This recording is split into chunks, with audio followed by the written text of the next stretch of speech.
This is a story about Annie and Clarabel, based on the Railway series by the Reverend W. Awdry, and read aloud by me, Chris Richardson.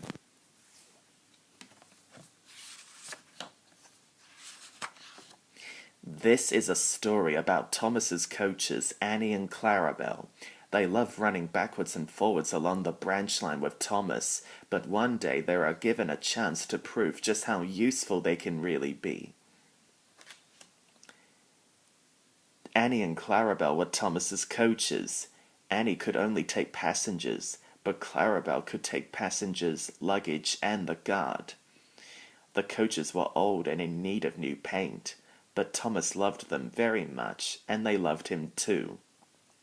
Thomas never got cross with Annie and Clarabel, but he did get cross with other engines on the main line who made them late. One day, Thomas, Annie, and Clarabel were waiting for Henry's train to arrive. Henry was late, and Thomas was getting crosser and crosser. "How can I run my train properly if Henry is always late? He doesn't realize that the Fat Controller depends on me," he said. "I'm sure he'll be along soon," replied Annie and Clarabel, looking around for Henry. At last, Henry's train arrived. Thomas was very cross with Henry, but Annie and Clarabel waited patiently as lots of passengers got out of Henry's train and climbed into them. Finally, the guard blew his whistle and Thomas started at once. But as the guard turned to jump into Clarabel's van, he tripped over an old lady's umbrella. By the time he had picked himself up, Thomas, Annie, and Clarabel were steaming out of the station. The guard waved his red flag to stop them, but Thomas and his driver didn't see him. come along," sang Thomas. "I've lost my nice guard," sobbed Clarabel. Annie tried to tell Thomas, "We've left the guard on the platform." But Thomas was too busy hurrying to listen. "Oh, come along," he puffed impatiently. Annie and Clarabel tried to pull Thomas back, but Thomas took no notice. Thomas didn't stop till they came to a signal. "That silly signal! What's the matter?" Thomas asked his driver. "I don't know," replied the driver. "The guard will tell us in a minute." They waited and waited, but the guard didn't come. "Peep, peep, peep, peep. Where is the guard?" whistled Thomas.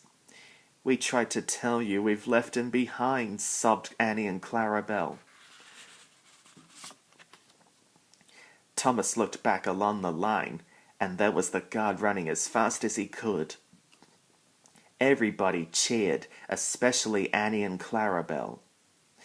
"I'm very sorry," said Thomas when the guard reached them. "It wasn't your fault, Thomas. It was the old lady's umbrella," said the guard, catching his breath. "The signal is down. Let's make up for lost time."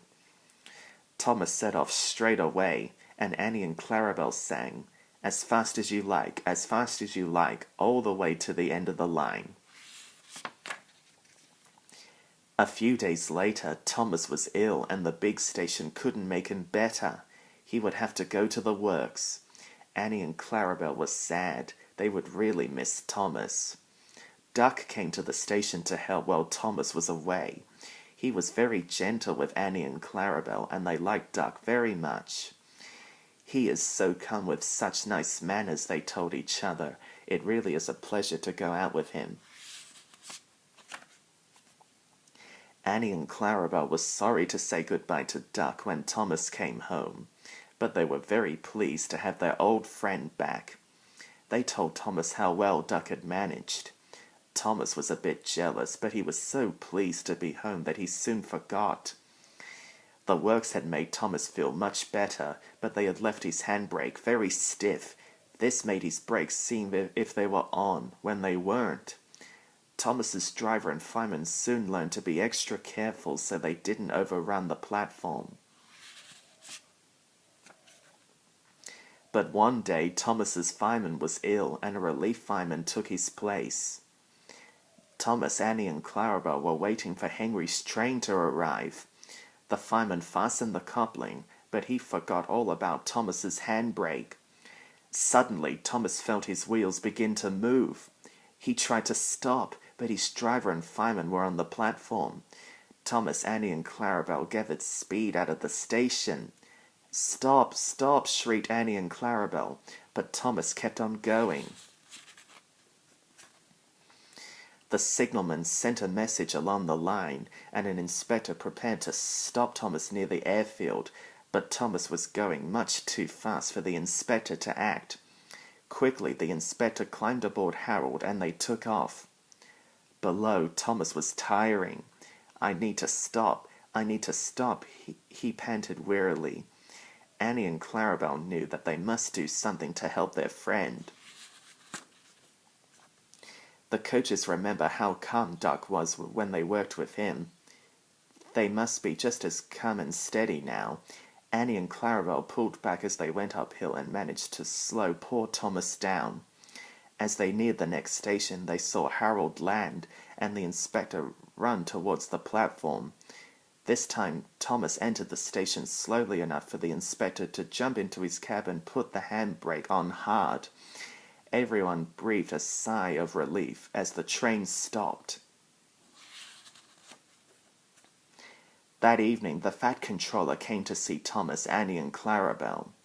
He told Thomas that he would have his handbrake repaired straight away, and congratulated Annie and Clarabel for helping Thomas when he really needed them. Annie and Clarabel were delighted, and Thomas beamed with pride. He always knew that they were the best coaches in the Fat Controller's railway.